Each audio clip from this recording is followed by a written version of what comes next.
नमस्कार, बहुत बहुत स्वागत है आपका सुबह 9 बजे की इस खास बुलेटिन में और मैं हूं आपके साथ अवंतिका श्रीवास्तव। बुलेटिन की शुरुआत करेंगे दिल्ली से बड़ी खबर के साथ। पीएफआई पर केंद्र सरकार का बड़ा एक्शन देखने को मिल रहा है। सरकार ने पीएफआई पर बैन लगा दिया है और पीएफआई को केंद्र सरकार ने गैर कानूनी संस्था घोषित कर दिया है। आपको बता दें कि 5 साल के लिए पीएफआई पर बैन लगाया गया है। तो बड़ा फैसला केंद्र सरकार की तरफ से, जिसकी उम्मीद लगातार की जा रही थी, मांग लगातार की जा रही थी। ताबड़तोड़ कार्रवाई देखने को मिली बीते दिनों। पहले छापेमार कार्रवाई, उसके बाद कई सारी गिरफ्तारियां और अब पीएफआई को गैर कानूनी संस्था घोषित किया गया है। 5 साल के लिए संस्था पर बैन लग चुका है। तो बड़ी जानकारी, केंद्र सरकार का ये बड़ा एक्शन पीएफआई के खिलाफ एनआईए और ईडी की जॉइंट ऑपरेशन, जॉइंट रेड बीते दिनों देखने को मिली। उसके बाद देश के तमाम राज्यों में ये कार्रवाई हुई। छापामार कार्रवाई के दौरान कई बड़े खुलासे, कई बड़े नेटवर्क्स जिनको खंगाला गया।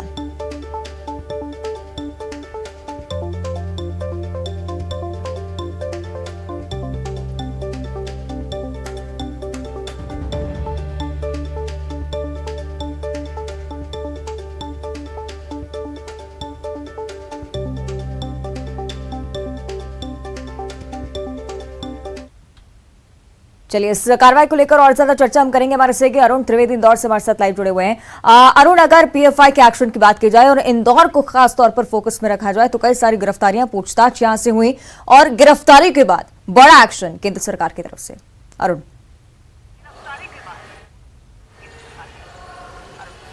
बिल्कुल, देखिए बड़ा एक्शन है और पीएफआई पर बैन लगा दिया गया है। और इंदौर, खासतौर से इंदौर, उज्जैन और मालवा, अगर मालवा निवाड़ रीजन की बात की जाए तो सबसे ज़्यादा गतिविधियां पीएफआई की इसी इलाके में संचालित थी। और पीएफआई का जो प्रदेश अध्यक्ष था अब्दुल करीम बेकरी वाला, वो इस पूरे संगठन को यहाँ से ऑपरेट कर रहा था। और अब्दुल करीम बेकरी वाला की यहाँ पर चॉइस बेकरी है तेजाजी नगर में, जिसमें वो घटिया सामग्री बनाता था। और 30 अगस्त को उसकी बेकरी को खाद्य विभाग ने अमानक खाद्य पदार्थ पाए जाने पर उस पर कार्रवाई भी की थी। तो इसका सारा जो पैसा था वो लोगों को बहकाने में, जो युवा होते थे उनको बहकाने में, उनका इस्तेमाल सांप्रदायिक माहौल बिगाड़ने में किया जाता था। विदेशों से भी फंडिंग होती थी, टेरर फंडिंग होती थी। और यही वजह है कि लगातार जो गतिविधियां इसकी यहाँ पर दिखाई दे रही थी। जब यहाँ इंदौर में एक चूड़े वाले की पिटाई हुई थी, उसके बाद पीएफआई का पूरा रोल इसमें सामने आया था और तभी से पीएफआई पर बैन लगाने की कोशिश की जा रही थी। एक बड़ी बात और है, जब चूड़ी वाले की पिटाई हुई और सेंट्रल कोतवाली का घेराव हुआ, उसके बाद इन्होंने चंदा इकट्ठा करना शुरू किया, पोस्टर लगाए और करीब 60 लाख रुपए इकट्ठा किए और इसका उपयोग उन्होंने नगर निगम चुनाव में किया। इंदौर में उन्होंने कई अपने प्रत्याशियों को चुनाव भी लड़ाया, हालांकि वो पीछे से सपोर्ट कर रहे थे।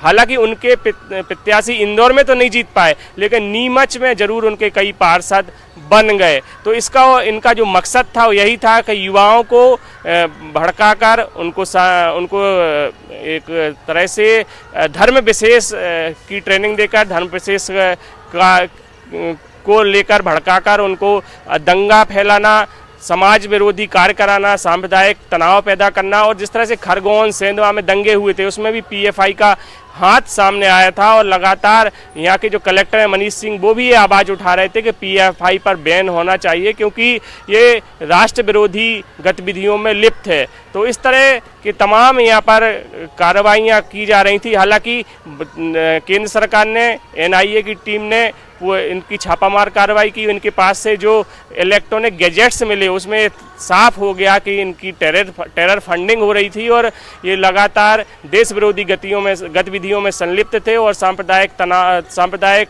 तनाव पैदा करने की इन्होंने कोशिश की। कई जगह इन्हें दंगे कराने की कोशिश की और यही वजह है कि इस पर बैन लगा दिया गया है। और हालांकि जो सिमी के कार्यकर्ता थे वो इसमें शामिल होते जा रहे थे। आपको यहाँ पर रोकना चाहूंगी। इस बीच दिल्ली से एक बड़ी जानकारी सामने आ रही है। पीएफआई पर बैन के बाद एमएचए का राज्यों को निर्देश देखने को मिला है। यूएपीए के सेक्शन 7 और 8 के तहत कार्रवाई का निर्देश जारी हो चुका है। राज्य भी पीएफआई पर अब कार्रवाई कर सकेंगे। पीएफआई की सहयोगी संस्थाएं भी बैन की जा रही हैं। ऑल इंडिया इमाम काउंसिल बैन हो चुका है। कैंप्स फ्रंट ऑफ इंडिया जिसे बैन किया गया है, साथ ही रेहाब इंडिया फाउंडेशन, इसे भी बैन किया गया है। हमारे दो सहयोगी लगातार हमारे साथ बने हुए हैं। जितेंद्र भी हमारे साथ जुड़ रहे हैं भोपाल से। जितेंद्र, अगर इस मामले को लेकर हम बात करते हैं, जितेंद्र, एक तरफ सरकार का ये बड़ा एक्शन पीएफआई पर बैन और दूसरी तरफ एक और बड़ी बात ये कि अब मध्य प्रदेश सरकार या अन्य राज्य की जो सरकारें हैं वो भी इन संस्थाओं के खिलाफ एक्शन ले सकती हैं। जितेंद्र,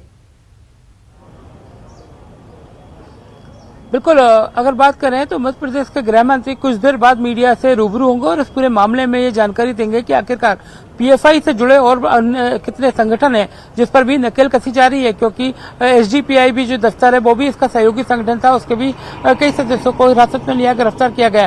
तो ऐसे कई और संगठन इनके साथ काम कर रहे थे, जो नाम बदलकर काम उनका एक ही था, फंडिंग एक ही थी, उनका मकसद एक था। तो इन सारे संगठनों पर किस तरह से वो नकेल कसी जाए मध्य प्रदेश स्तर पर, और कितने ऐसे संगठन हैं जो इस तरह का उन्माद फैलाने की तैयारी कर रहे थे, जिन्होंने टारगेट बना रखा था कि बीजेपी के बड़े नेताओं को टारगेट करना है, साथ ही संघ से जुड़े नेताओं को टारगेट करने की जो एक प्लानिंग की गई थी, और साथ ही जो युवाओं को ट्रेनिंग दी जा रही थी हथियार चलाने की, ताकि वो किस तरह का दंगा फसाद भड़का सकें और पाकिस्तान के जो नारे लगाकर माहौल खराब कर सकें, ऐसे लोगों को ट्रेनिंग दी जा रही थी।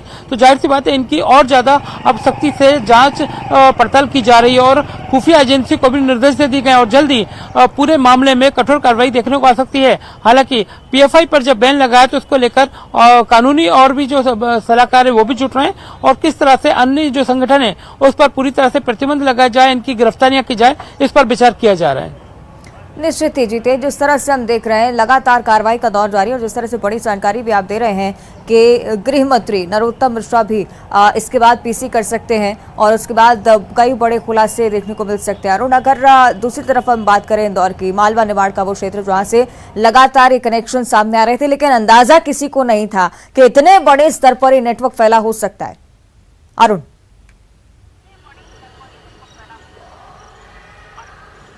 बिल्कुल, देखिए इनका जो मकसद था यही था कि राजनीति में ज़्यादा से ज़्यादा दखल देना और राजनीतिक रूप से सत्ता को हासिल करना, क्योंकि इनका कहना था कि 2047 तक भारत को इस्लामिक राष्ट्र बनाना है और इसके लिए सत्ता पर काबिज होना जरूरी है। तो ये मुस्लिम युवाओं को तो भड़काते ही थे, बरगलाते थे। इसके अलावा इनका जो टारगेट था वो था एससी, एसटी, ओबीसी के जो छात्र हैं उनको भी अपने साथ लेना, उनके भी हिमायती बनकर उनको भी अपने पाले में लेना, अपनी तरफ उनको खींचना, उनको मनोवैज्ञानिक रूप से ये अपनी ओर आकर्षित करना, ये सब काम भी करते थे, उनकी मदद करते थे, जिससे कि ये उनके पीएफआई संगठन का सहयोग करते रहे। और ये इनका जो आखिरी मकसद यही था कि कैसे भी करके सत्ता में ज़्यादा से ज़्यादा भागीदारी हो, जिससे इनकी गतिविधियां चलती रहें। ये कई क्षेत्रों में अपने पोस्टर लगाते थे, चंदा इकट्ठा करते थे, विदेशों से भी इनका पैसा आता था और पाकिस्तान से भी इनकी फंडिंग की और पाकिस्तान के करीब कई लोगों से, करीब 200 लोगों से संपर्क में लगातार बने हुए। इस बीच एक बड़ी जानकारी उज्जैन से सामने आ रही है। एनआईए और एटीएस की पीएफआई के खिलाफ बड़ी कार्रवाई यहां पर देखने को मिल रही है। सुबह 3 बजे से लेकर 4 बजे के बीच ये कार्रवाई का दौर चला।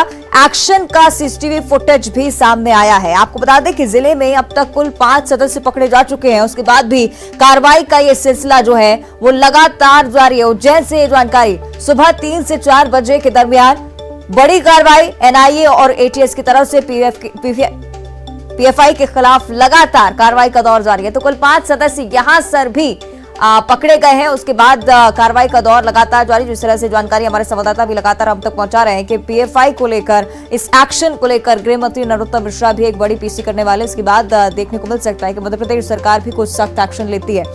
तो इस पर भी हम ज्यादा जानकारी ले लेते हैं। सहयोगी हमारे लगातार बने हुए हैं। जितेंद्र, इस बारे में भी आपसे जानकारी, क्योंकि उज्जैन से ये जानकारी निकलकर सामने आई है कि गिरफ्तारी यहां से भी एक बार फिर से हुई है। क्या कुछ जानकारी इस पर?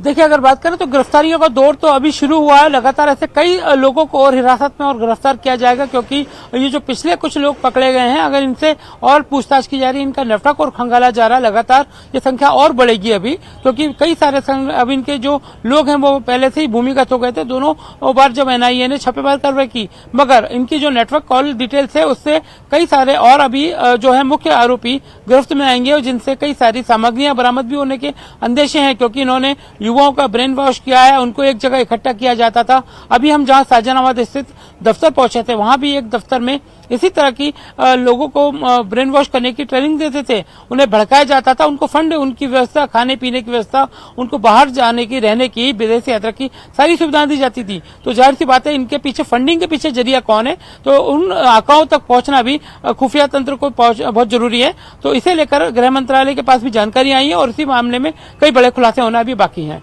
निश्चित ही। और अरुण, अगर इंदौर की अगर हम बात करते हैं तो यहाँ भी एक बड़े कनेक्शन का खुलासा हुआ है। कई सारे ऐसे छोटे छोटे इलाकों में सदस्य पीएफआई के हो सकते हैं जिनके खिलाफ एक्शन की जरूरत है। उज्जैन में अगर गिरफ्तारी हुई तो निश्चित तौर पर इंदौर से भी गिरफ्तारी का सिलसिला जारी रहेगा आज।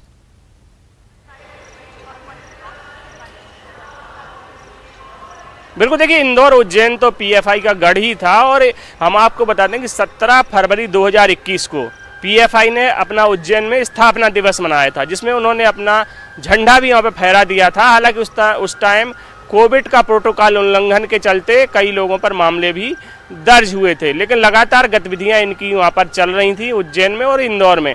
और अगर इंदौर की बात की जाए तो इंदौर में खजराना इलाका है, छिपा बाकल इलाका है, जो मुस्लिम बाहुल इलाके हैं, उनमें ये पर्दे के पीछे से काम कर रहे थे। और उज्जैन में तो लगातार इनकी गतिविधियां सामने आ रही थी। मैंने जैसे पहले भी बताया कि त्रिपुरा में जब हिंसा हुई थी उसके लिए इन्होंने जाकर कलेक्टर आशीष सिंह को ज्ञापन दिया था, उसमें आपत्तिजनक भाषा लिखी हुई थी और इसके बाद 6 लोगों पर मामले भी दर्ज हुए थे। हालांकि इनको थाने से ही छोड़ दिया गया था क्योंकि वो 7 साल से कम उम्र की उनमें उसमें सजा थी। ठीक है, चलिए अरुण, हम मान सकते हैं कि आने वाले समय में गिरफ्तारी का दौर भी जारी रहेगा और कार्रवाई लगातार जारी रहेगी। शुक्रिया आपका अरुण इस जानकारी के लिए। जितेंद्र, आपका भी बहुत बहुत धन्यवाद। आगे बढ़ते, भोपाल से इस वक्त की बड़ी खबर, सीएम शिवराज सिंह चौहान का मॉर्निंग एक्शन देखने को मिला है। श्योपुर जिले की समीक्षा बैठक की राशन वितरण पर सीएम शिवराज सिंह चौहान ने एक बार फिर से नाराजगी जताई है। डीएसओ गलत तथ्य प्रस्तुत ना करें, सीएम की तरफ से साफ कहा गया है कि गरीबों तक सही तरीके से राशन पहुंचना चाहिए, गरीबों तक राशन पहुंचाना हमारी जिम्मेदारी है। डीएसओ को अभी सस्पेंड करता हूं, साफ तौर पर कहा, और डीएसओ को सस्पेंड कर दिया गया।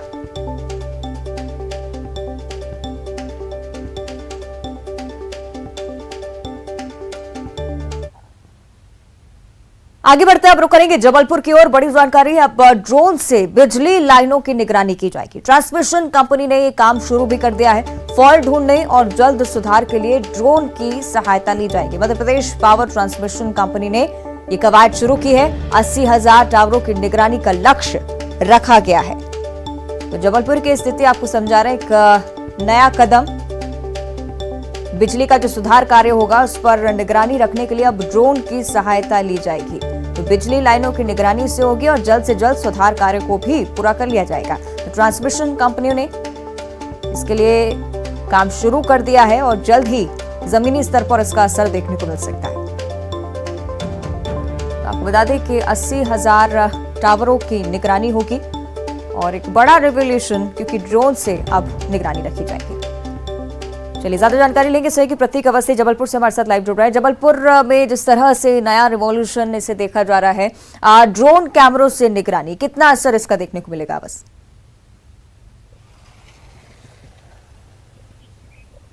देखिए, बिल्कुल, तो आपको बता दूं कि फिलहाल मध्य प्रदेश के ऐसे 80,000 टावर्स हैं जिन्हें चिन्हित किया गया है और प्रथम चरण में 10,000 टावर्स को इस दायरे में रखा गया है जिनसे ड्रोन की निगरानी की जाएगी। तकरीबन 2,500 से ज़्यादा किलोमीटर की लाइनें हैं और इनकी निगरानी का काम शुरू हो चुका है। पावर ट्रांसमिशन कंपनी पूरे मध्य प्रदेश में इस अभियान को चला रही है। कुछ वीडियोज़ भी सामने आए कि आखिर किस तरीके से ड्रोन इन तमाम लाइन्स पर नज़र रखे है। जो हाई टावर्स होते हैं जहाँ अमूमन मैन पावर के जरिए पहले फॉल्ट देखा जाता था, समय अतिरिक्त लगता था, वो अब कहीं ना कहीं दूर हो जाएगा क्योंकि ड्रोन के जरिए पहले ही इस बात को समझ लिया जाएगा कि आखिर कहाँ तकनीकी खामी आ रही है। एक आर्टिफिशियल इंटेलिजेंस सॉफ्टवेयर का इस्तेमाल भी इस पूरी प्रक्रिया में होगा। फिलहाल वीडियो रिकॉर्डिंग की जा रही है ऋतु, और उसके बाद उस सॉफ्टवेयर के जरिए एक निगरानी के स्वरूप जो तकनीकी पहलू हैं उन तमाम चीज़ों को सिस्टम में सहेज दिया जाएगा और आगामी दिनों में ट्रांसमिशन कंपनी के लिए ये बेहद मददगार भी जो है साबित हो सकता है। निश्चित ही देखना होगा क्या कुछ आगे होता है। शुक्रिया आपका प्रतीक फिलहाल इस जानकारी के लिए। आगे बढ़ते हैं धमतरी से बड़ी खबर, बच्चा चोरी के शक में युवक की पिटाई कर दी गई। गातापार गांव में ग्रामीणों ने युवक को पकड़ा, उसके बाद संदिग्ध रूप से गांव में युवक को घूमता हुआ नजर आया तो ग्रामीणों ने युवक को जमकर पीट दिया। हिरासत में लिया गया है इस युवक को और पुलिस की तरफ से भी कार्रवाई लगातार जारी। लेकिन धमतरी की तस्वीरें देखिए, गातापारा गाँव जहाँ पर एक युवक संदिग्ध नजर आया, घूमता हुआ नजर आया तो उसको पकड़ा और बच्चा चोरी के शक में उस युवक की पिटाई कर दी गई।